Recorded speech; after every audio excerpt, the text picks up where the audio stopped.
से उनकी जांच हो सकती है और देर सवेर यकीनन हर सवालों के जवाब बाइबल में आपको मिल जाएंगे। अगर आप बाइबल और प्रार्थनाओं के साथ पढ़ेंगे तो यकीनन आपको जवाब मिल जाएंगे और बहुत से जवाब हमारे पास अभी भी हैं। और जो बिग बैंग हुआ है, यदि वो हुआ है तो वो परमेश्वर की इच्छा में हुआ है।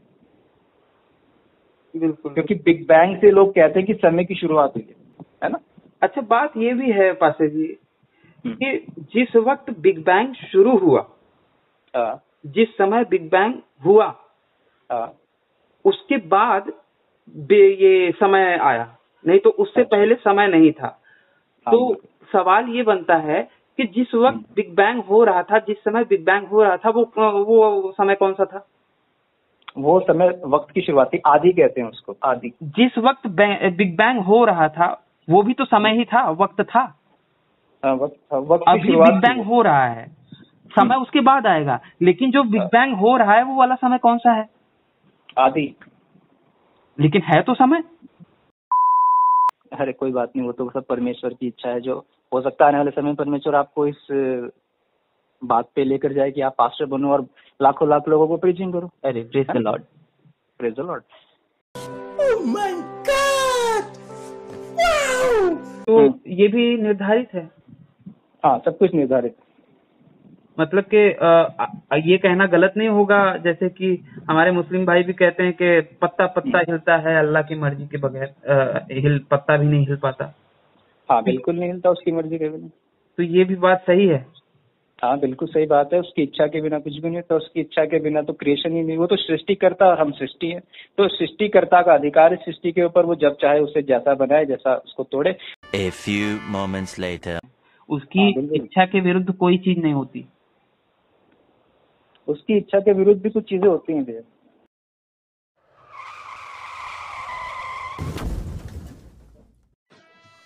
नमस्ते सभी को मित्रों, वैचारिक मंथन एक्स मसीही यूट्यूब चैनल पर मैं आपका साथी आशीष चौरसिया आप सभी का हार्दिक स्वागत एवं अभिनंदन करता हूं। मित्रों, सचिन पास्टर जी के साथ हुई हमारी पिछली बातचीत तो आप लोगों ने सुनी ही होगी। अगर ना सुनी हो तो ऊपर दिख रहे आई बटन पर क्लिक करके आप हमारी पिछली बातचीत को अवश्य सुनिए।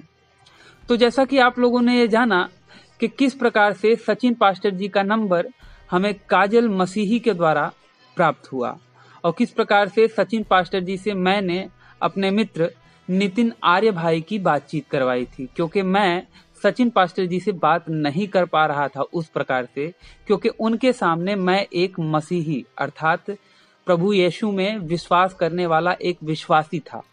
इसके बाद मैंने जब पास्टर जी से बातचीत करी एक मसीही के तौर पे, कुछ प्रश्न रखे हल्के फुल्के ढंग से, जिसमें कि मैं ज्यादा उनसे अड़ता नहीं था, क्योंकि अगर मैं अपने प्रश्नों पर टिकता और अपने तर्कों को और अच्छे तरीके से रखता तो पास्टर जी पहले वाले प्रश्न से ही कभी आगे नहीं बढ़ पाते। लेकिन मैं प्रश्न रख रहा था और पास्टर जी जो भी जलेबियां बना रहे थे मैं उसे बड़ी ही कृतज्ञता के साथ खा रहा था। तो आज की ये बातचीत केवल भूमिका के तौर पे है। मैं पास्टर जी से जो सवाल करने वाला था आगे चल के, या फिर जिस प्रकार से मैं क्रिश्चियनिटी पर जो सवाल करने वाला था, कड़े सवाल करने वाला था पास्टर जी से, उन्हें करने के लिए मैं अभी आज की इस बातचीत में केवल भूमिका बना रहा हूं। तो अगर आपको लगे कि भैया ये आशीष के किस तरीके से बात कर रहे हैं, या तो ये तो क्रिश्चियनिटी के ही पक्ष में बातें कर रहे हैं, तो आप ये समझिएगा कि मैं पास्टर जी से सच्चाई उगलवाने के लिए, क्योंकि हमारी जो अगली चर्चा हुई है उसमें मैंने पास्टर जी से कुछ इस तरीके से बातचीत की है कि पास्टर जी को अफसोस होगा अपने जीवन में कि उन्होंने मुझसे बात करना शुरू क्यों किया था। तो आज की इस चर्चा में केवल पास्टर जी ने अपनी चमकाई है और मैंने उनकी चमकने दी है, और मैं जो भी प्रश्न करता था उस पर ज्यादा टिकता नहीं था, और पास्टर जी जो भी हलवा खिलाते थे मैं खा लेता था। तो आज की चर्चा आप में से कुछ लोगों को शायद ना पसंद आए, इसलिए आप अगर चाहें तो ये चर्चा ना सुनने का निर्णय भी ले सकते हैं। और फिर भी अगर आप ये चर्चा सुनना चाहते हैं तो वीडियो को शुरू करते हैं और चर्चा को प्रारंभ करते हैं। आप भी सुनिए एवं निर्णय लीजिए। हेलो। हेलो। हाँ पास्टर जी, जय मसीह की। जय मसीह की। भैया कैसे हो? बस सब आपका आशीष है। पास्टर जी आपको याद है, रिमेम्बर मैं आशीष चौरसिया। हाँ जी आशीष जी, याद है मुझे जी। पास्टर जी अभी कैसे? समय है आपके पास? हाँ जी बताइए बताइए। बस सब प्रभु का आशीष है पास्टर जी, आप सबका आशीष है। चल रहा हाँ है जी। फिलहाल अभी। अच्छा जॉब वगैरह की तलाश कर रहा हूँ। अच्छा ओके। तो अभी है ना समय आपके पास? एक बात हाँ पूछनी जी थी। हाँ जी प्लीज बताइए। एक्चुअल में एक सवाल आया है सामने पास्टर जी हाँ जी हाँ जी। कि अ, सभी के डीएनए सेम नहीं है। ये तो रियलिटी है, ये तो हम साइंस के हिसाब से जानते हैं। हाँ जी। तो सवाल ये किया जा रहा है कि भैया जब आदम को हवा के बाएं पसली से बनाया और उन्हीं से ही सारी दुनिया बनी, मतलब सारी दुनिया के इंसान आगे बढ़े, तो सभी के डीएनए में डिफरेंसेस क्यों हैं? अगर सेम डीएनए से ही सारी दुनिया बनी है तो। अच्छा, सेम डीएनए से सारी दुनिया बनी है तो सबके डीएनए अलग अलग क्यों हैं? हालांकि इसका जवाब मैं यही देता हूँ कि भैया साइंस एक अलग चीज है और जो धर्म है वो एक अलग चीज है। लेकिन अब मेरे मन में भी डाउट है। हालांकि उनको जवाब तो मैं दे देता हूँ, लेकिन डाउट तो मेरे मन में भी रहता है। हाँ। तो अगर आप कुछ बता सकें। साइंस का सब्जेक्ट है जो आपने भी पूछा है ना कि डीएनए वाला सब्जेक्ट। जी जी। सबके डीएनए अलग अलग क्यों है? और परमेश्वर ने सारी मानव जाति को एक ही उससे बनाया था। किससे बनाया था? एक ही पुरुष से बनाया था। एक ही उससे बनाया था।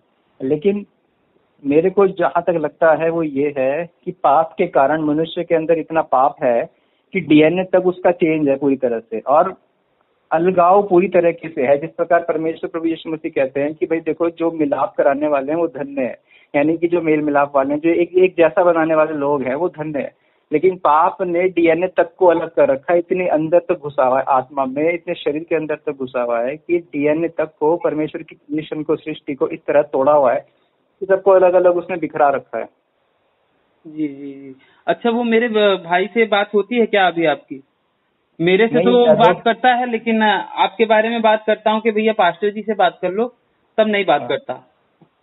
और आपने भी बताया था। जी हाँ, मैंने उनको बताया था, लेकिन 2 बार मेरी बात हुई उनसे तो उन्होंने कहा था मैं हरिद्वार आऊंगा। तो मैंने उनको कहा था आप हरिद्वार आओगे तो आपसे मुलाकात करना चाहूंगा मैं, ताकि फेस टू फेस मिलती, क्योंकि फोन पे अलग बात होती है, फेस टू फेस अलग ही होती है। बदतमीज आदमी है पास्टर जी, आप ना ही बात करें तो ही अच्छा है। मैं नहीं चाहता कि मेरी वजह से कुछ आपको कुछ गलत सलत बोल दे वो। नहीं कोई बात नहीं। एक्चुअली में कहना भी है कि देखो, परमेश्वर प्रभु यीशु मसीह ने कहा है कि जो लोगों ने मुझे बुरा कहा है तो तुम कोई बुरा कहेंगे, और मुझे अच्छा कहा तो तुम्हें भी अच्छा कहेंगे। तो इस बात की हम फिक्र नहीं करते, क्योंकि कोई फायदा नहीं इस चीजों से। अगर वो मिलके उनसे कुछ बात बन सकती है तो बहुत अच्छी बात है, पर अगर वो गाली गुली दे देते हैं या मार पीट देते हैं तो उससे कोई घबराने वाली बात नहीं है। अब बस यही था कि सवाल इस तरीके से आते रहते हैं। एक्चुअली मैं लोगों को समझाता भी रहता हूँ, अगर खाली पाता हूँ तो चर्च वगैरह में भी चला जाता हूँ और आसपास के लोगों को भी समझाते रहता हूँ। आप जानते हो यंग जनरेशन के। जी जी बोलिए। आप जानते हैं कि केवल डीएनए नहीं, पर लोगों का ब्लड ग्रुप भी अलग अलग है। हाँ, आप जानते हो कि दुनिया में 8 तरीके के ब्लड ग्रुप हैं। जी, अगर आप साइंस खोलेंगे, किताब खोलेंगे, तो आप उसमें वहाँ पे 8 तरीके के ब्लड ग्रुप पाओगे। जी जी ऑफकोर्स। और परमेश्वर ने 8 ही लोगों को बचाया था जब उसके साथ बचाया था, जब जल प्रलय आई थी। है ना? तो 8 लोगों को बचाया था परमेश्वर ने जी। और आज संसार में 8 तरह की ब्लड ग्रुप मौजूद है। लेकिन सवाल मतलब कि उसका यही है पास्टर जी, मतलब कि सवाल यही का जस का तस ही है। तब तो ब्लड ग्रुप को अगर ऐड कर दिया जाए तो जाहिर सी बात है कि आदम के बाएं पसली से, हालांकि ब्लड ग्रुप तो रैंडम सिलेक्शन होता है, जो कि सेम ब्लड ग्रुप के माँ बाप रहेंगे फिर भी उनके बच्चे डिफरेंट ब्लड ग्रुप के हो जाते हैं। ब्लड ग्रुप अलग हो गया, लेकिन ये जो डीएनए है वो तो अगर माँ बाप अगर सेम डीएनए के हैं, क्योंकि हवा आदम के बाएं पसली से बनी थी, राइट? हाँ राइट। तो उनकी जो संतानें हैं उनके डीएनए भी सेम होने चाहिए, ना कि उनमें डिफरेंस नहीं होना चाहिए। और वो कहते हैं, ये लोग कहते हैं कि भैया सभी के दुनिया में सभी के डीएनए सेम नहीं है। इसका बेसिक सा मतलब यही है कि एक ही पुरुष और एक ही स्त्री से सारी दुनिया नहीं बनी है। इवन कि एक ही पुरुष से सारी दुनिया नहीं बनी है। अगर टेक्निकली देखें तो आदम बना था, फिर हवा उसकी बाईं पसली से, मतलब सेम डीएनए, एग्जैक्ट डीएनए। तो वही सब डीएनए की पूरी स्टडी करनी पड़ेगी। इसका जवाब देने के लिए डीएनए की स्टडी करनी पड़ेगी। और मैं आपको बताता हूँ, मनुष्य के अंदर क्रोमोसोम्स पढ़े होंगे आपने, क्रोमोसोम्स। जी जी जी जी जी, वो 46 होते हैं, 46 जी। लेकिन यीशु मसीह के अंदर जो थे 23 क्रोमोसोम थे, क्योंकि 23 होते हैं माता की तरफ से, 23 होते हैं पिता की तरफ से। और जब यीशु मसीह को स्टडी किया गया तो उनके अंदर 24 क्रोमोसोम थे, 23 माता की तरफ से और एक पिता की तरफ से, जो परम पिता परमेश्वर है। इस प्रकार से साइंस की स्टडी सामने आई है कि यीशु का जो ब्लड टेस्ट किया गया है, जो यरूशलेम में मिला है, वो जीवित है आज भी। ये आपने यूट्यूब पे शायद देखा होगा। यीशु नहीं, प्रभु का शरीर मिला है। नहीं, प्रभु का शरीर नहीं मिला है, प्रभु का लहू मिला है, लहू। तो लहू कैसे प्रिजर्व करके रखा होगा? प्रिजर्व पता क्या क्या हुआ, देखो जब मैं यूट्यूब पे देख रहा था तो वहाँ पर एक गोलगोथा नामक जगह थी जहाँ पर प्रभु को क्रूस पर चढ़ाया गया था, है ना। तो उस जगह पे जाकर के साइंटिस्ट ने खोज करी, और जब उसने खोज करी तो उसने क्या देखा कि दरारें, जहाँ पर प्रभु को क्रूस पर चढ़ाया गया था वहां पर नीचे कहीं उसने खोदा था, वहां पर जा करके उसको ब्लड मिला। ब्लड कहते हैं जिसको, जी जी जी, जो दरार में से बह के आ रहा था, दरार में से। आपको याद होगा जब प्रभु यीशु मसीह ने प्राण त्यागे थे तो जमीन में भूकंप आया था और दरारें चटक गई थी, ऐसा आपने पढ़ा होगा। बिल्कुल बिल्कुल। और मूवी में भी दिखाया जाता है कि जब उनकी मृत्यु हुई फिर उसके बाद भूकंप जैसा आ गया था, जिसकी वजह से चट्टानें चटक गई थी, दरारें बन गई थी। तो उस वैज्ञानिक ने क्या देखा कि दरारों में से कुछ लहू है, जो लहू उसने उठाया, वो लेकर के गया वैज्ञानिकों के पास। उसने कहा कि इस ब्लड को जरा टेस्ट करो, ये जमीन के नीचे से लाया हूं मैं, क्योंकि यरूशलेम से लेकर आया था वो। तो वैज्ञानिकों ने जांचा और देखा और बहुत चक्के रह गए कि वो खून आज भी जिंदा है। जी जी जी। और जब वैज्ञानिकों ने देखा, जैसे कि एक कुतर्क करेंगे कि इसका सबूत क्या है कि वो यीशु का ही, प्रभु का ही तुम्हारे ब्लड था। क्योंकि प्रभु जिंदा है, इस वजह से उसका ब्लड भी जिंदा है ना। तो प्रभु अमर है, उसका ब्लड भी अमर है, क्योंकि ब्लड के अंदर ही प्राण होते हैं। परमेश्वर का वचन कहता है कि लहू के अंदर प्राण होते हैं, और प्रभु का लहू कैसा जीवित लहू है। प्रभु का वचन कहता है कि विश्वास करने से उसका लहू कार्यकारी होता है। वचन में पढ़ा होगा आपने जी।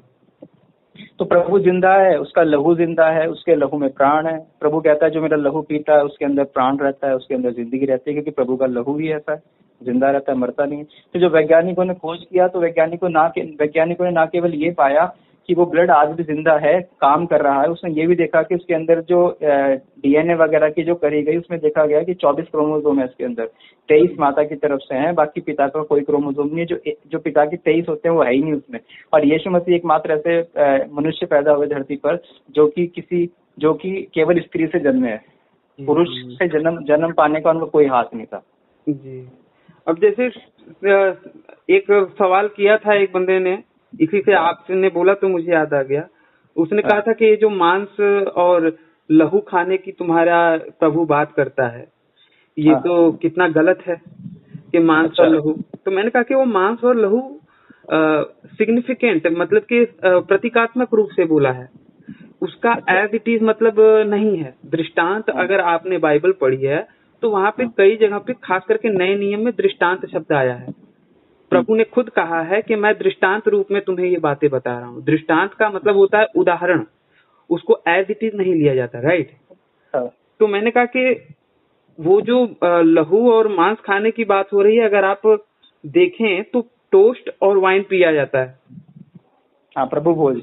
हाँ, चर्च में, या फिर अगर आप देखें मसीहियों द्वारा, तो वहां पे टोस्ट और वाइन पिया जाता है। वो टोस्ट प्रतीक है प्रभु के लहू का, प्रभु के मांस का, और ये वाइन जो है, वो रेड वाइन जो है, वो प्रतीक है प्रभु के लहू का।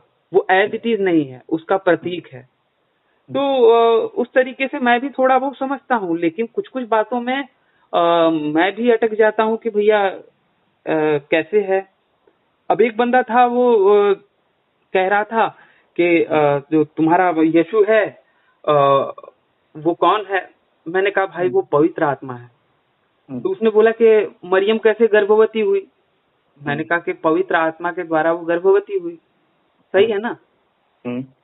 तो उसने कहा कि मतलब तुम्हारे यीशु ने अपनी माँ को गर्भवती कर दिया।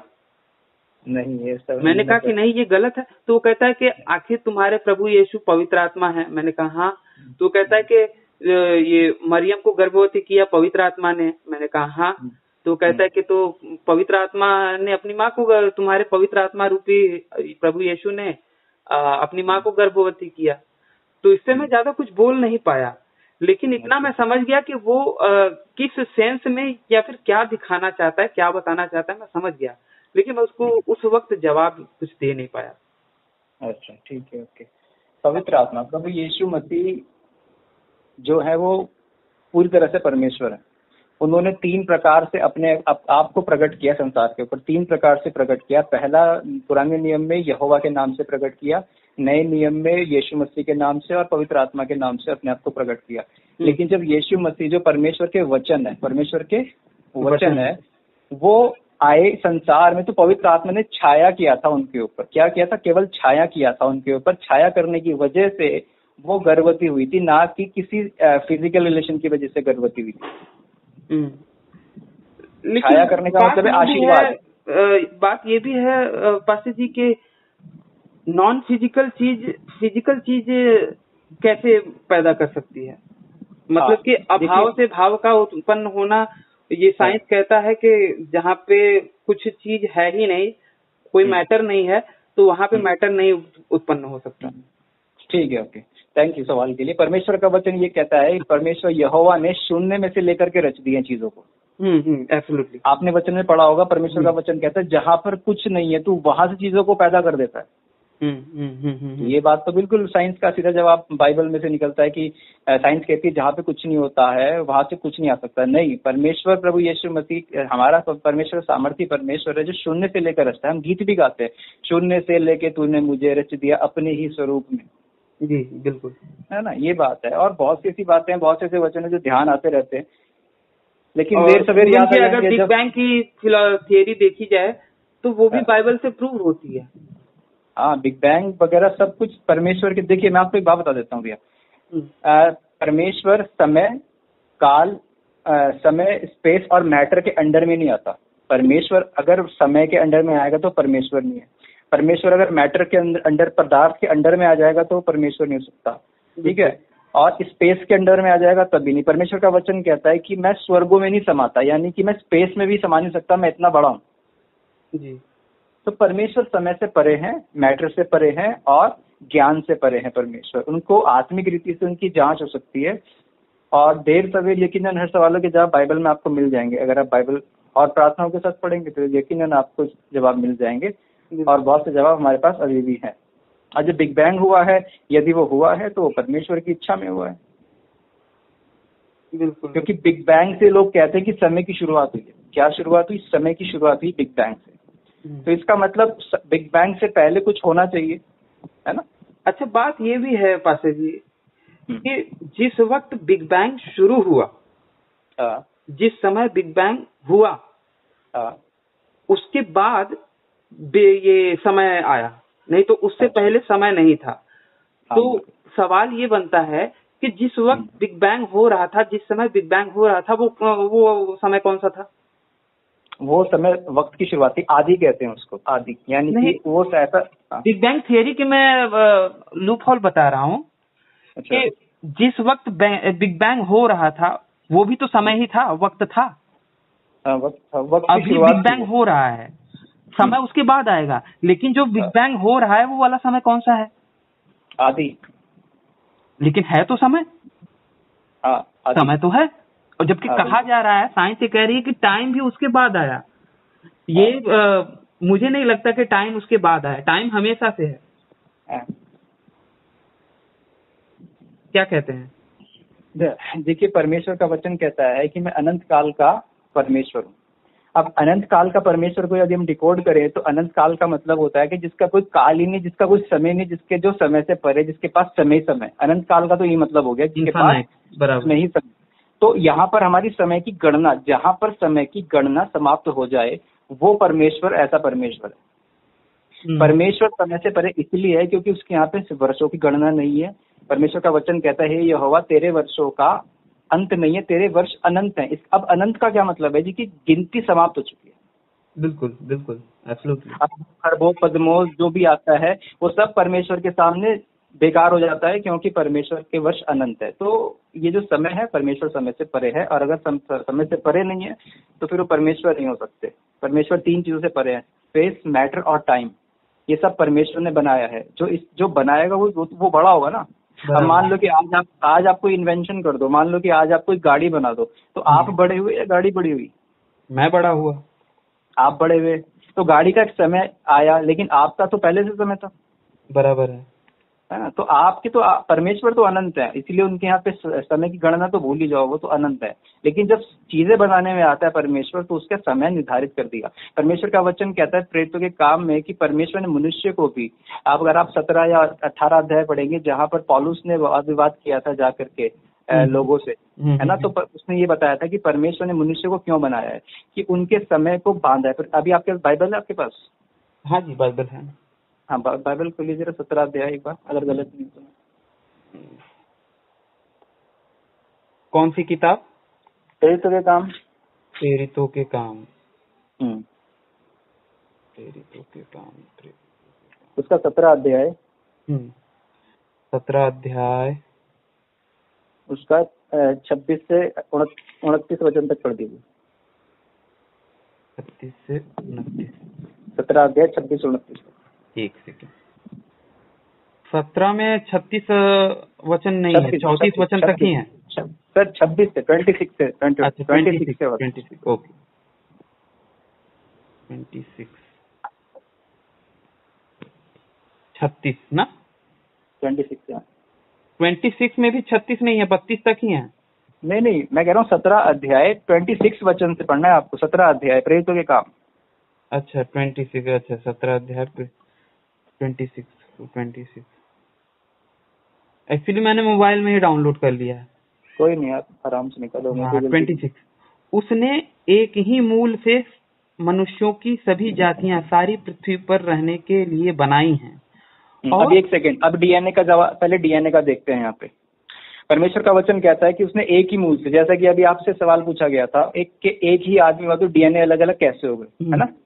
परमेश्वर का वचन कहता है उसने एक ही डीएनए से, कैसे? एक ही डीएनए से अलग अलग, अब क्या लिखा हुआ है यहाँ पे, अलग अलग तरह के डीएनए क्रिएट कर दिए परमेश्वर ने। क्या कर दिए? अलग अलग डीएनए नहीं बोला है, ये बोला है कि उसने एक ही मूल से मनुष्यों की सब जातियां सारी पृथ्वी पर रहने के लिए बनाई हैं। हाँ, जातियां बनाई, ठीक है। और उन जातियों में जब डीएनए पाया गया तो वो कैसा पाया गया? और उनको ठहराए हुए समय और निवास के सिवाने को इसलिए बांधा है।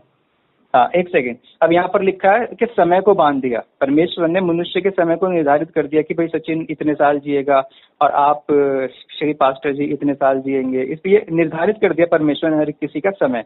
अब पर जिसने समय को निर्धारित किया है वो समय से परे है, इसका मतलब है ना?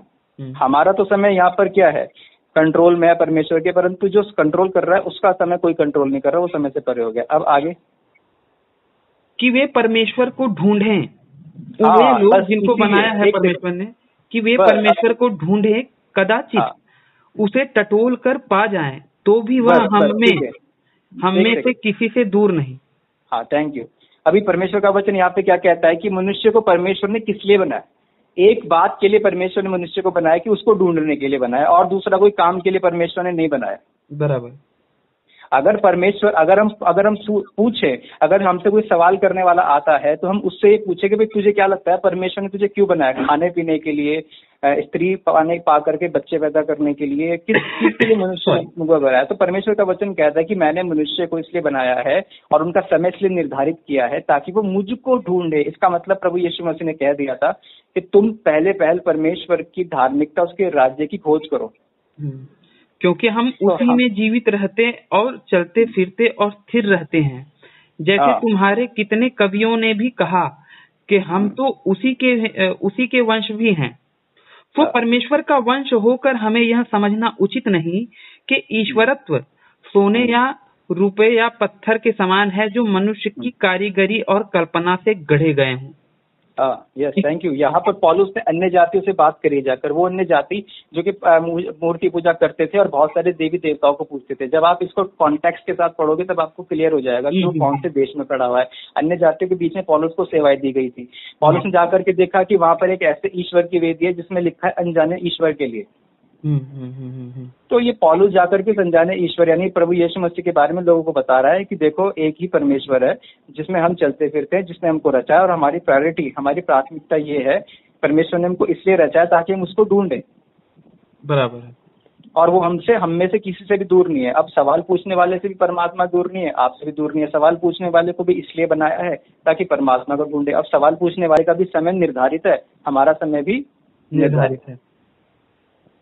जैसे कि तो समय निर्धारित है, अगर कोई ये कहे कि अगर समय निर्धारित है तो जैसे कि प्रभु ने सभी का समय निर्धारित कर दिया, तो कोई जल्दी मर जाता है, कोई लेट से मरता है, या फिर किसी का एक्सीडेंटल डेथ हो गई, तो ये भी निर्धारित है। हाँ, सब कुछ निर्धारित।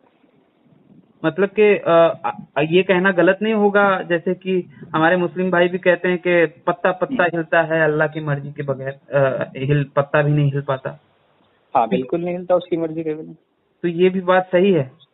हाँ, बिल्कुल सही बात है। उसकी इच्छा के बिना कुछ भी नहीं होता। उसकी इच्छा के बिना तो क्रिएशन ही नहीं। वो तो सृष्टिकर्ता और हम सृष्टि है। तो सृष्टिकर्ता का अधिकार है सृष्टि के ऊपर, वो जब चाहे उसे जैसा बनाए, जैसा उसको तोड़े। परमेश्वर का वचन कहता है कि इसी प्रकार से क्या क्या कुम्हार अपनी मिट्टी से जैसे बर्तन बना सकता है। मेरे ख्याल से एक वचन है बाइबल में, नए नियम में ही है, रोमन चैप्टर नंबर 9 ऐसे ही किसी में है कि वहाँ पे भी ये बात बोली गई है कि और ऐसा कौन है जो वचन कहे और पूरा हो जाए सिवाय परमेश्वर यहोवा के। हाँ, बिल्कुल। तो ये बात तो हम मतलब अगर कोई कहे तो हम ये कह सकते हैं ना कि भैया सारी चीजें उसकी मर्जी से ही हो रही हैं, उसकी इच्छा के विरुद्ध कोई चीज नहीं होती। उसकी इच्छा के विरुद्ध भी कुछ चीजें होती हैं भैया। तो फिर ये वचन को हम कैसे समझें? ठीक है, ओके। देखिए, इस संसार में दो लोगों की इच्छाएं चलती हैं। दो जन ऐसे हैं इस संसार में जिनकी इच्छा चलती है।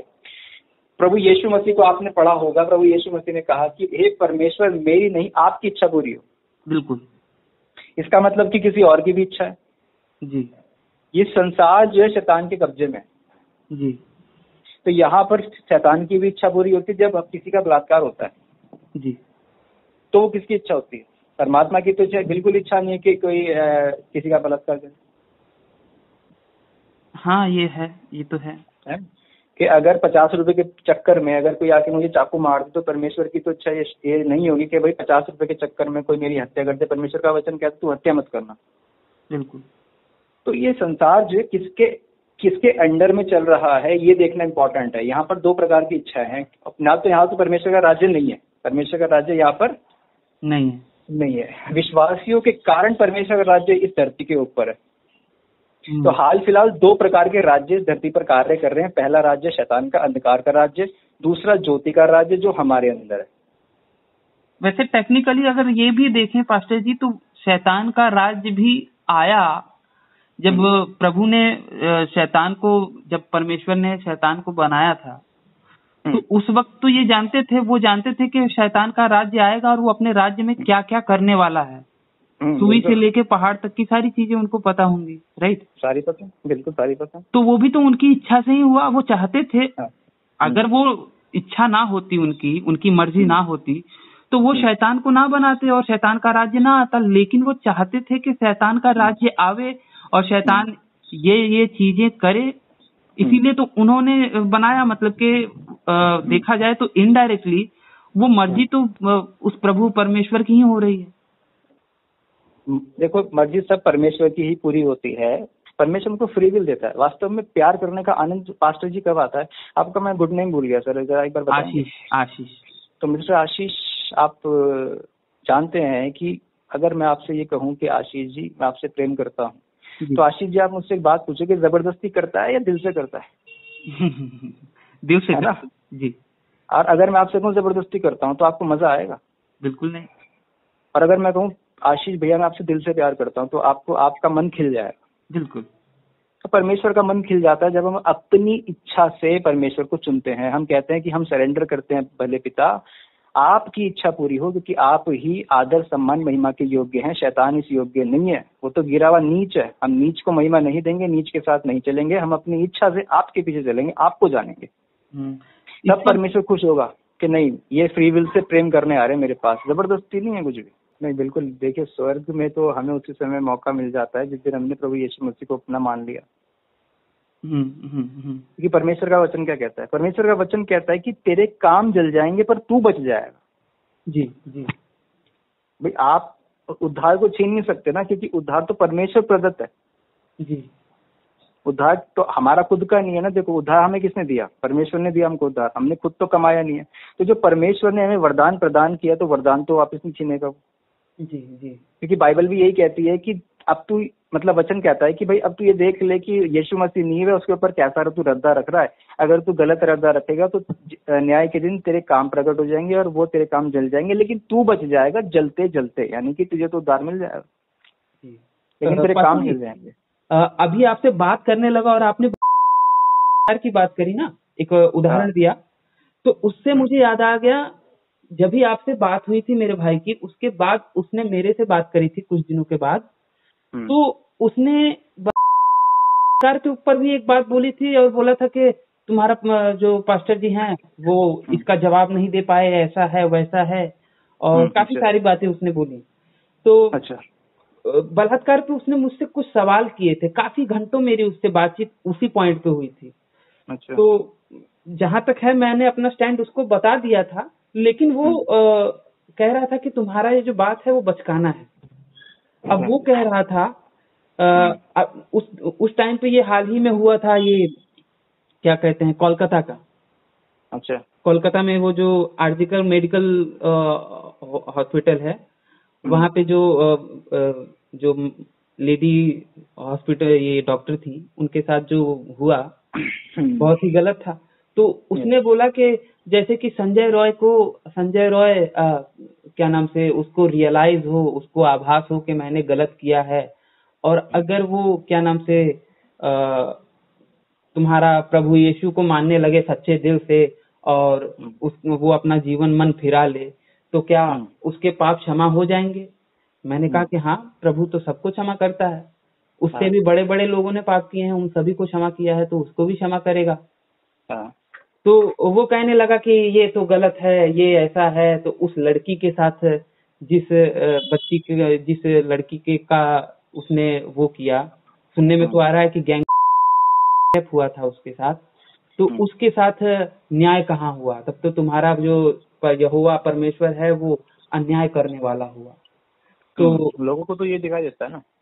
तो इस पर मैंने उससे बोला कि भैया अन्याय कैसे होगा? उसको, वो जो लड़की है उसके साथ भी तो प्रभु वो करेगा। जो उसको दुख मिला वो हुआ, तो प्रभु उसको और डायरेक्ट स्वर्ग में भेजेगा। तो उसने कहा कि कर्म सिद्धांत या फिर न्याय व्यवस्था ये कहती है, न्याय सिद्धांत ये कहता है कि जो जैसा करता है उसके साथ उसको उसकी सजा मिलनी चाहिए। इवन के पूरी दुनिया में जो दंड विधान है वो यही चलता है कि भैया जिसने बलात्कार किया है उसको दंड मिलना चाहिए, और अगर प्रभु का न्याय एग्जैक्ट मिलना चाहिए, अगर तुम्हारे प्रभु एग्जैक्ट न्याय देते हैं, तो एग्जैक्ट न्याय का तो यही होना चाहिए कि उसको भी अगला जन्म दिलावे, पुनर्जन्म, और पुनर्जन्म में वो एक लड़की बन के पैदा हो और उसके साथ भी ऐसा हो, वो भी इस प्रकार का दुख झेले, तब जाके वो सही तरीके से न्याय होगा। अरे नहीं भैया, ऐसे नहीं। या फिर उसके जेनिटल काट दिए जाएं या फिर इस तरीके से किए जाएं, तब जाके वो सही होगा।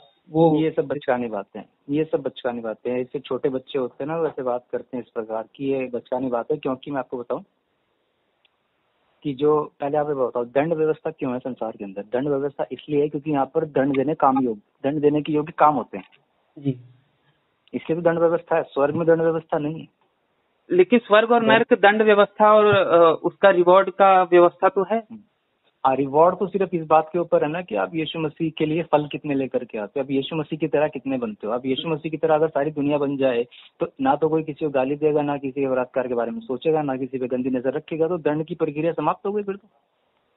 लेकिन मैं तो केवल यहाँ रिवॉर्ड पे होता एक ना। डाउट है पास्टर जी कि दंड की व्यवस्था तो है, तभी तो नर्क बना है। प्रभु ने नर्क बनाया है, परमेश्वर यहोवा ने, तो वो दंड की व्यवस्था ही है ना। तो वो नरक किसके लिए बनाया था? पापियों के लिए दंड देने, जिनको दंड देना पापियों हो के उनके नहीं नहीं लिए। नहीं नहीं, पापियों के लिए नहीं बनाया था नरक तो पापियों के लिए बनाया नहीं परमेश्वर ने। तो नरक तो पापियों के लिए बनाया नहीं परमेश्वर ने। आप एक वचन को अपराधियों के पढ़िए। लिए। नहीं नहीं, बिल्कुल भी नहीं। किसी व्यक्ति, किसी मनुष्य के लिए नरक नहीं है। आप वचन को पढ़िए, मत्ती रचित सुसमाचार 25 अध्याय, मत्ती रचित सुसमाचार उसका 25 अध्याय।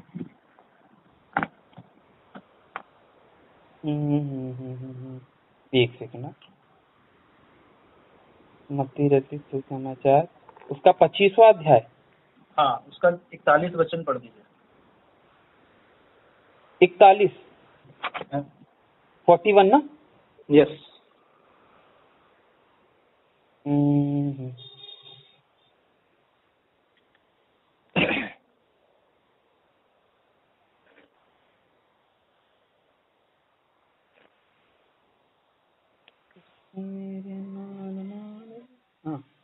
हाँ पाशा जी मिल गया।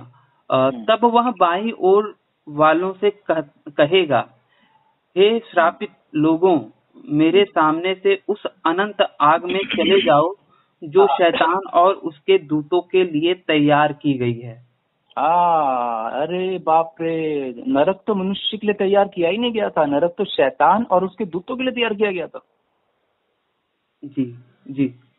नरक तो परमेश्वर की इच्छा ही नहीं है कि कोई व्यक्ति नरक में जाए, इसीलिए उसने मसीह यीशु को भेजा ताकि प्रत्येक मनुष्य का उद्धार हो। यह परमेश्वर की इच्छा है। तो अब नरक जो तैयार, कोई भी इंसान नरक में नहीं जाएगा। कोई भी, परमेश्वर की इच्छा ये है कि कोई भी इंसान नरक में ना जाए, सब उद्धार पाए। वचन कहता है नए नियम में कि परमात्मा की इच्छा ये है कि प्रत्येक मनुष्य उद्धार पाए। ये लिखा हुआ है।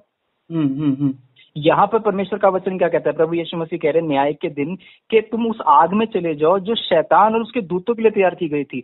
उस आग, ये नहीं लिखा हुआ कि उस आग में चले जाओ जो तुम्हारे लिए तैयार की गई थी। ये लिखा हुआ है उस आग में चले जाओ जो शैतान और उसके दूतों के लिए तैयार की गई थी।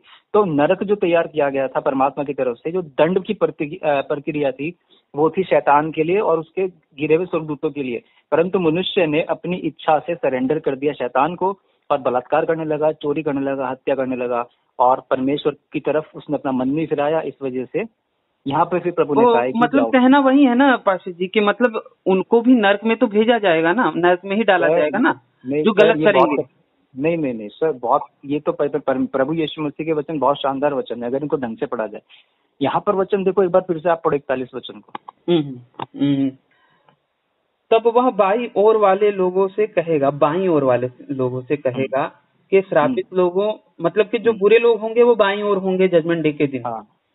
तो बाईं ओर वाले लोगों से कहेगा, हे श्रापित लोगों, मेरे सामने से उस अनंत आग में चले जाओ जो शैतान और उसके दूतों के लिए तैयार की गई है। तो मतलब कि जो बुरे लोग या फिर जो पापी या फिर जो अपराधी लोग होंगे उन्हें बाईं ओर जो नरक है उसमें भेजा जाएगा। और अपराधी कौन है? आप जानते हो अपराधी कौन है? जो बलात्कारी है, जो हत्यारा है, इस तरीके। और जिसने बलात्कार और हत्या जिंदगी में नहीं किया, क्या वो पापी है? नहीं, बिल्कुल पापी है। एक वचन अगर वो ईश्वर, वो सच्चे परमेश्वर को नहीं मानता तो हाँ वो पापी है। आप वचन पढ़िए, आप वचन पढ़िए, भजन संहिता 51:5। भजन संहिता 51:5। वैसे आपसे बात करके कई सारी चीजें पता चलती हैं और साथ ही साथ मेरी हल्की फुल्की बाइबल रीडिंग भी हो जाती है। ग्लोरी टू गॉड, परमेश्वर का नाम आदर पाए। धन्यवाद। हालेलुया। भजन संहिता 51:5। 51:5।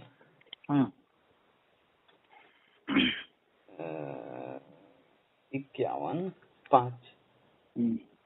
देख, मैं अधर्मी के साथ उत्पन्न हुआ और पाप के साथ अपनी माता के गर्भ में पड़ा। हाँ, थैंक यू। और बात को नहीं बस, थैंक यू। देख, मैं अधर्म के साथ अपनी माता के गर्भ में पड़ा और पापों में, क्या लिखा हुआ है? पापों में। देख, मैं अधर्म के साथ उत्पन्न हुआ और पाप के साथ अपनी माता के गर्भ में पड़ा। अच्छा, तो जब पाप के साथ अपनी माता के गर्भ में पड़ा था तो वहां बलात्कार किसका किया था? वहां चोरी किसकी की थी? वहां हत्या किसकी की थी? वहां झूठ किससे बोला था? ना तो इस बच्चे ने झूठ बोला था, ना चोरी करी थी, ना झूठ किया था, ना हत्या, ना बलात्कार, कुछ भी नहीं किया था। लेकिन परमेश्वर का वचन कहता है जैसे ही बच्चा अपनी माँ के पेट में आ गया तो पापों में ही पैदा हुआ है वो, मतलब वो इसलिए पापी हो परमेश्वर का जाता है।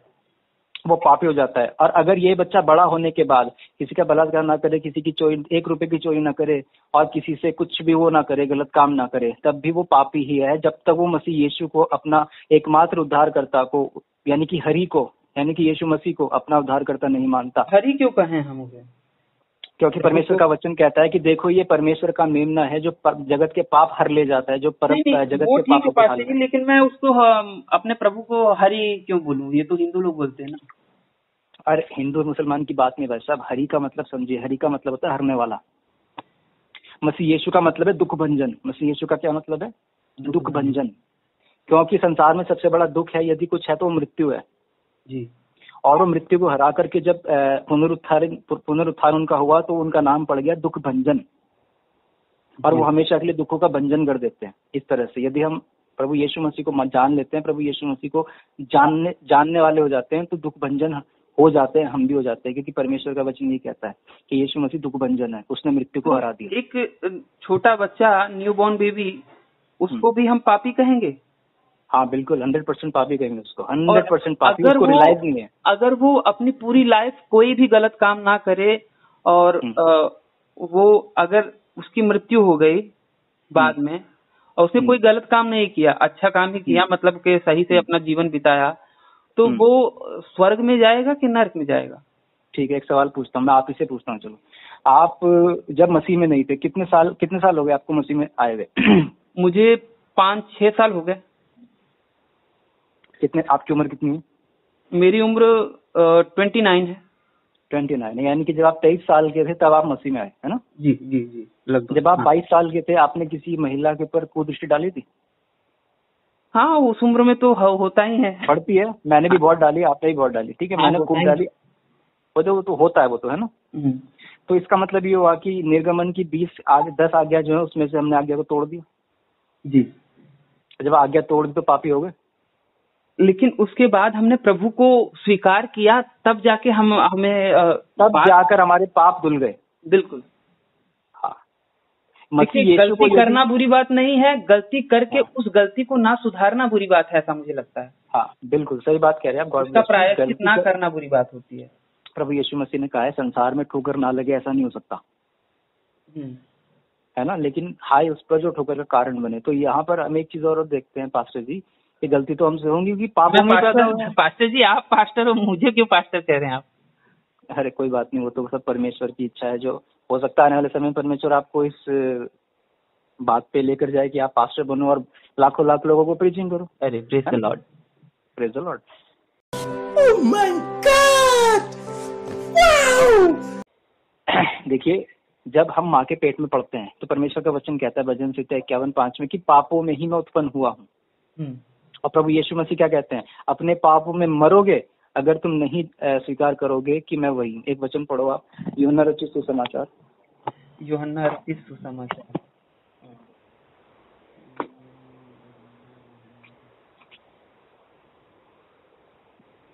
नए नियम में है ना? हाँ ठीक, नहीं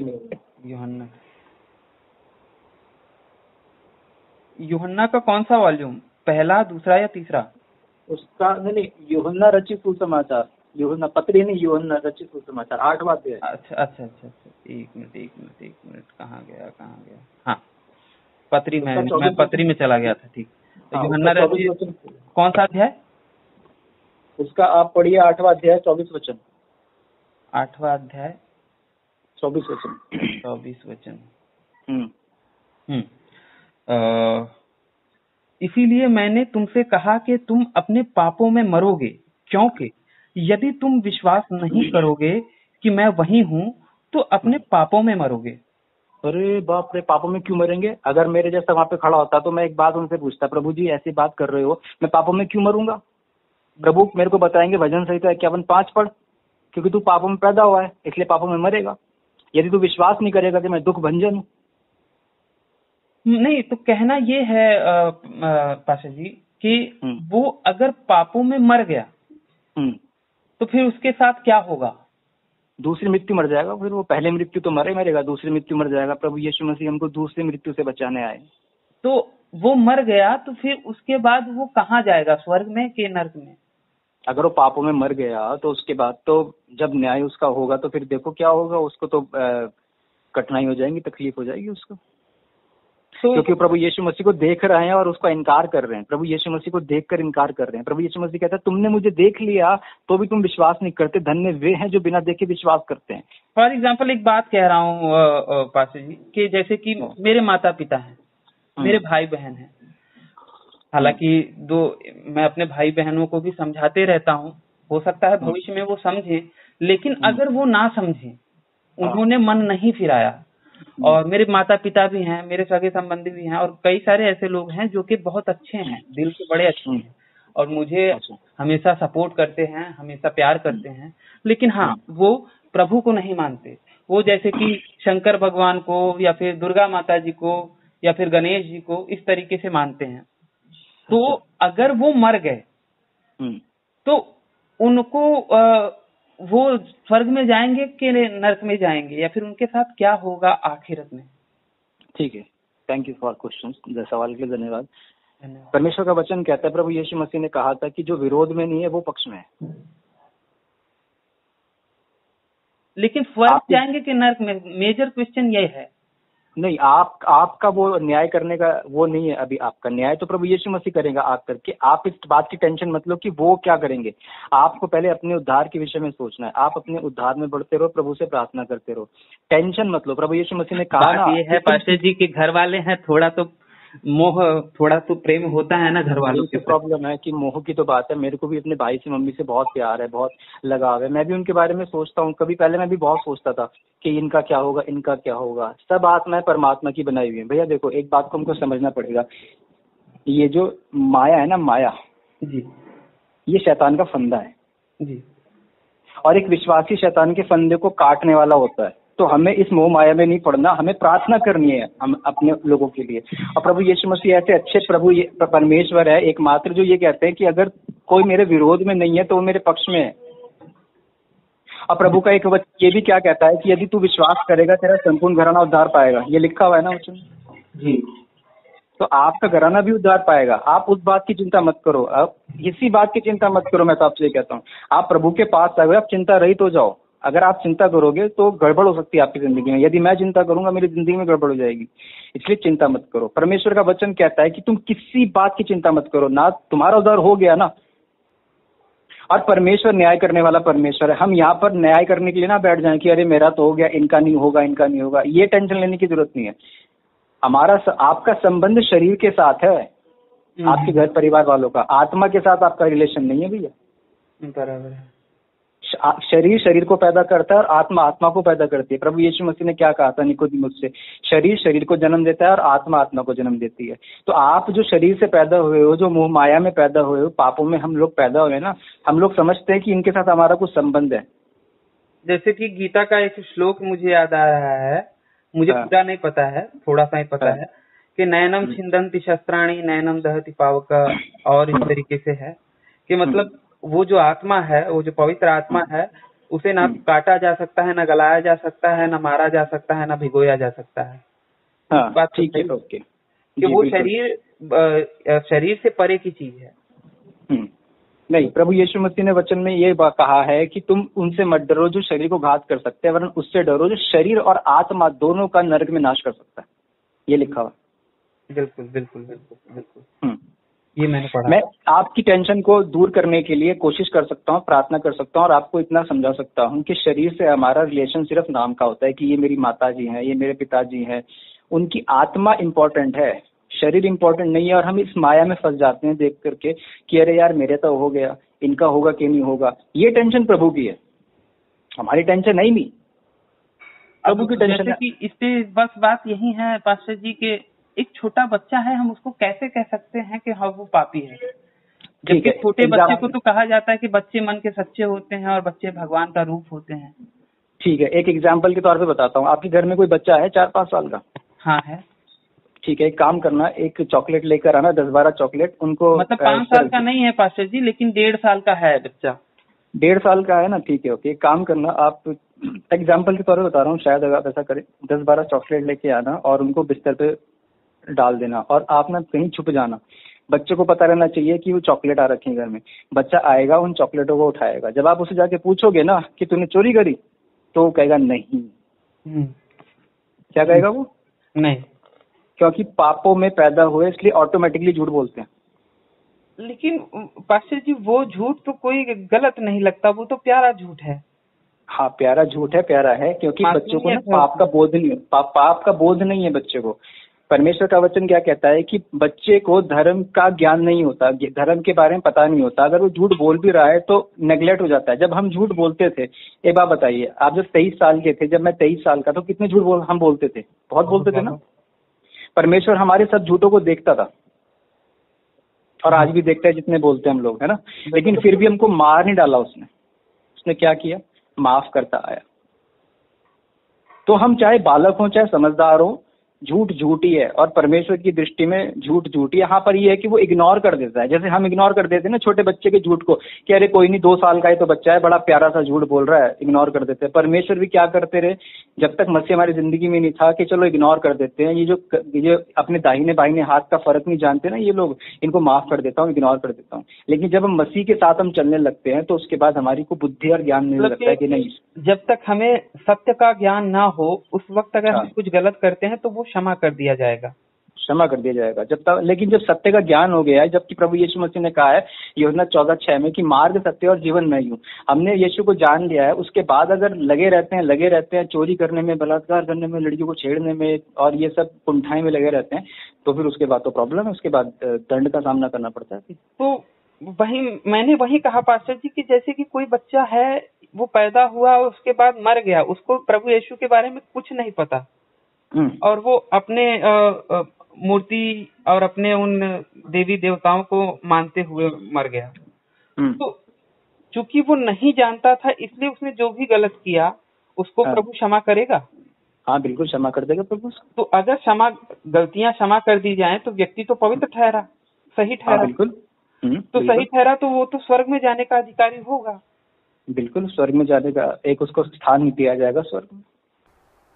चल झूठा। अब स्वर्ग में कई प्रकार के स्थान है, कई प्रकार की जगह है, कई प्रकार के काम है स्वर्ग में। स्वर्ग कोई ऐसा नहीं है कि एक जगह जा करके हम, तो स्वर्ग हम ये तो कह सकते हैं पास्टर जी कि अगर कोई मन नहीं फिराता फिर भी वो स्वर्ग में जा सकता है। अगर कोई मन नहीं फिराता और वो बोध अवस्था में मर जाता है, जैसे कोई पागल व्यक्ति है, मान लीजिए कोई पागल व्यक्ति है, या कोई बच्चा पागल पैदा हुआ, अंधा पैदा हुआ, बहरा, कैसे भी पैदा हुआ, है ना। सबसे बड़ी मुसीबत, सबसे बड़ी बीमारी तो पाप ही है। देखो, किसी का बहरा होना, अंधा होना वो गलत नहीं है, लेकिन सबसे बड़ी मुसीबत क्या है? पाप है। पाप है, क्योंकि उसके कारण मृत्यु आती है। 2 प्रकार की मृत्यु आती है उसके कारण, 2 प्रकार की। पहली शारीरिक, दूसरी आत्मिक।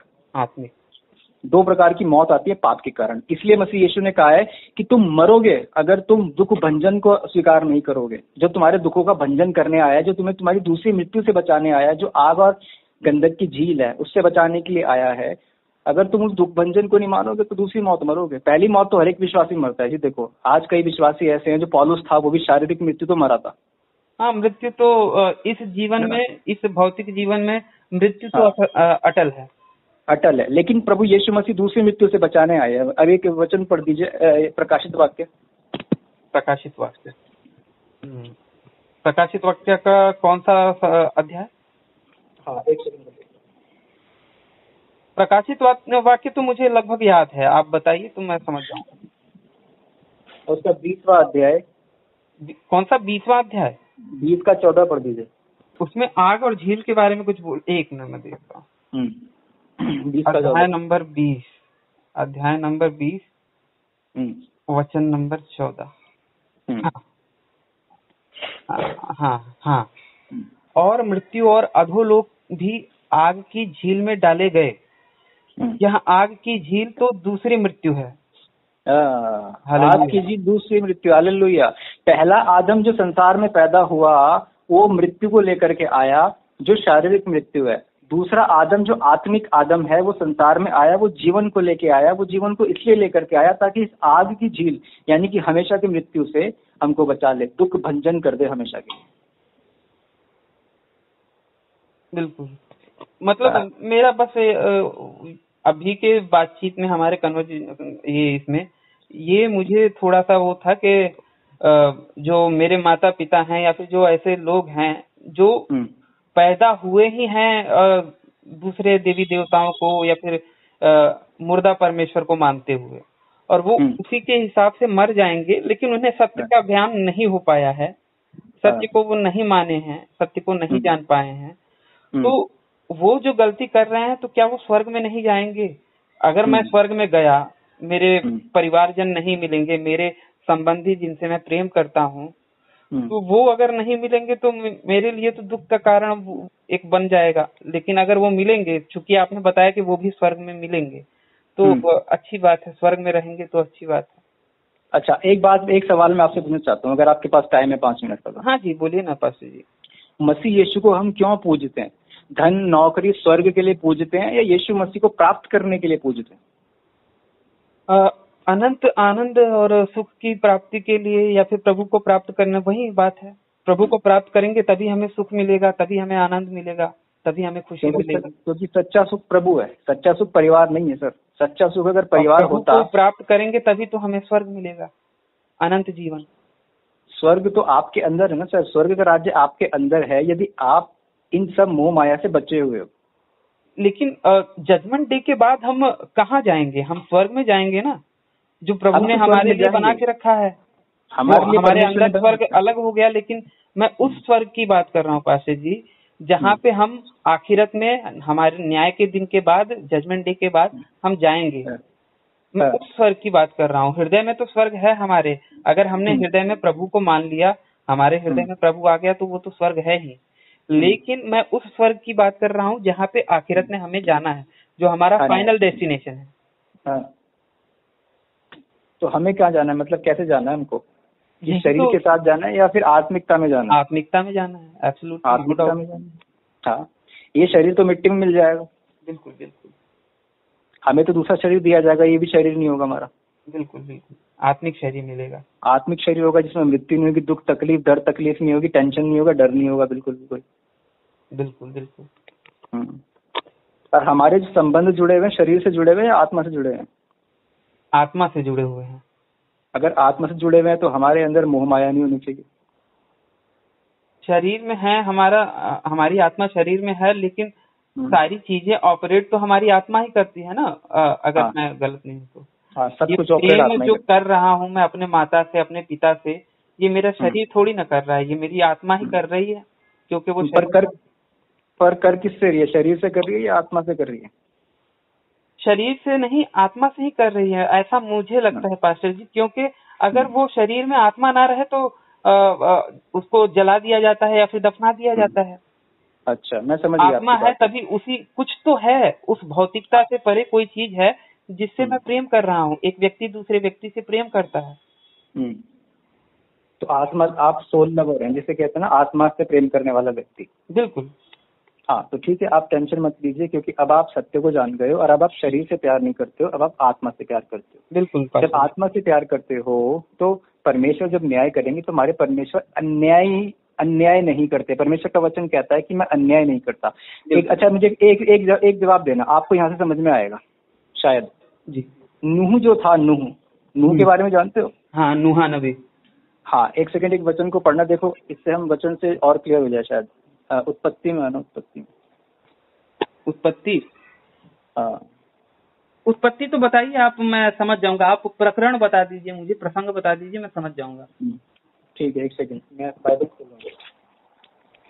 वचन को पढ़ना जरूरी इसलिए जाता है ना, क्योंकि फिर हमें नूहा नबी के बारे में तो जो मसीही ना जाने, मुझे लगता है कि वो बेवकूफ होगा या फिर वो झूठ कह रहा है कि वो मसीही है। नूहा नबी के बारे में तो किस्सा, वो कहानी या फिर वो कथा तो हमने सबने सुनी है। ठीक है, ओके। तो फिर आपने सुना होगा कि परमेश्वर ने ये कहा था नूह से कि हे नूह, सारी पृथ्वी तो बिगड़ गई है, लेकिन मेरी दृष्टि में केवल तू ही धर्मी है।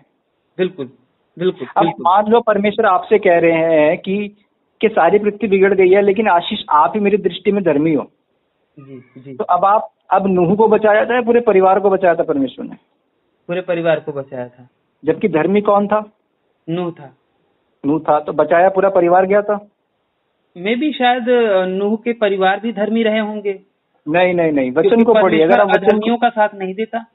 नहीं नहीं नहीं, सुनिए, परमेश्वर रिवॉर्ड देने वाला परमेश्वर भी तो है ना सर, साथ के साथ। लेकिन आप इस परमेश्वर बात को अधर्मियों का परमेश्वर नहीं है। ये परमेश्वर है, कहता है कि वो अधर्मियों का परमेश्वर नहीं, वो धर्मियों का परमेश्वर है। हाँ बिल्कुल, लेकिन मैं आपको पूरी बात तो बता दूं एक सेकंड के लिए। जी।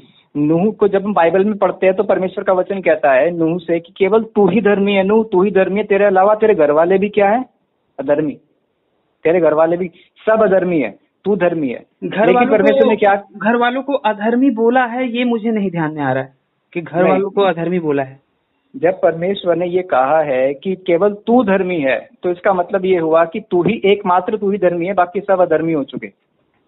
वरना परमेश्वर वहां पे ये कह सकते थे, ये कहते उसको, लेकिन ये कहते कि भाई मेरी दृष्टि में तू और तेरे घर वाले धर्मी है, ठीक है, ये कहते। लेकिन परमेश्वर ने उसके पूरे परिवार को बचाया रिवॉर्ड की तरह, क्योंकि अकेला रह करके भी वो क्या करेगा पृथ्वी के ऊपर, पूरा परिवार परमेश्वर ने बचाया। कैसे आप धन्य परमेश्वर है। प्रभु यीशु मसीह का वचन पूरा नए नियम में भी यही कहता है कि यदि तू विश्वास करेगा या यदि आशीष विश्वास करेंगे तो संपूर्ण घराना उद्धार पाएगा, संपूर्ण घराना उद्धार पाएगा। जैसे कि संपूर्ण घराने को उद्धार दिया था परमेश्वर ने जल प्रलय के समय में, इसी प्रकार से आपके संपूर्ण, है ना, हाँ, नूह के पूरे परिवार को, तो आपके परिवार को, हर एक विश्वासी के परिवार को परमेश्वर ऐसे आशीषित करेंगे कि सबको धर्मी ठहराएंगे। और वो ऐसे महाबुद्धिमान है कि वो धर्मी ठहरा सकते हैं, है ना। इसीलिए हमें टेंशन लेने की जरूरत नहीं है, हम बस प्रार्थना करते रहे कि हे प्रभु जी, धन्यवाद करता हूँ कि आपने आत्माओं के प्रति मेरे मन में ये डाला है। मेरी मम्मी, मेरे भाई बहन, ये जो सब मेरे सगे संबंधी हैं, इनके अपराधों का भी मैं मानता हूँ प्रभु, इनको ही बचा और स्वर्ग राज्य मेरे अंदर से प्रकट हो, ताकि ये लोग समझ नहीं पाए, क्योंकि मेरे ही द्वारा स्वर्ग राज्य सामने आएगा, आप ही के द्वारा स्वर्ग राज्य आपके घर में आएगा। बिल्कुल बिल्कुल, हालेलुया, है ना। तो आप टेंशन मत लो बिल्कुल भी, और ये मोह माया से थोड़ा जी जी जी बात की भी नहीं। अच्छा, आपसे बात करके बड़ा अच्छा लगा पास्टर जी।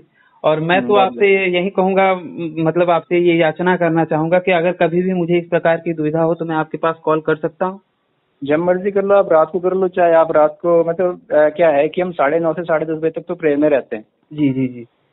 तो उसके आप चाहे तब भी फोन कर लो, क्योंकि तब करोगे तो आप प्रेयर में जुड़ जाओगे, और अगर नहीं भी, अगर आपके पास टाइम है तो कोई बात नहीं, तो आप जब मर्जी कर सकते हो, जिस दिन चाहे रोज कर लो, मुझे भी इसमें कोई दिक्कत नहीं। अरे बहुत बहुत धन्यवाद। ठीक है, ओके, धन्यवाद आशीष जी, परमेश्वर आपको आशीष और शांति से भरे। धन्यवाद, धन्यवाद।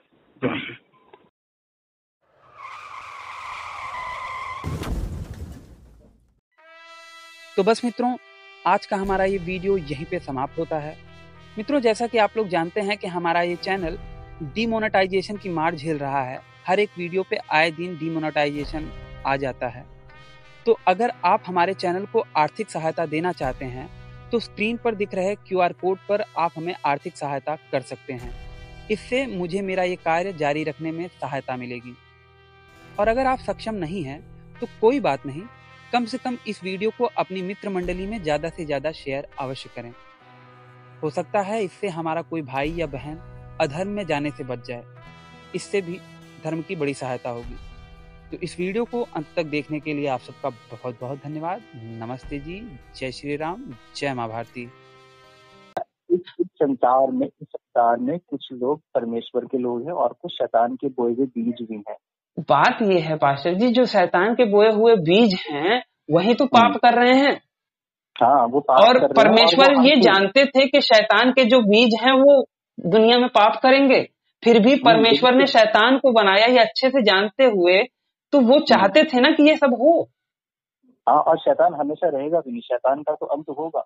बट जब तक अंत नहीं हो रहा है तब तक तो पाप है, और पाप से मर रहा है इंसान, पाप से पीड़ित हो रहा है मानवता।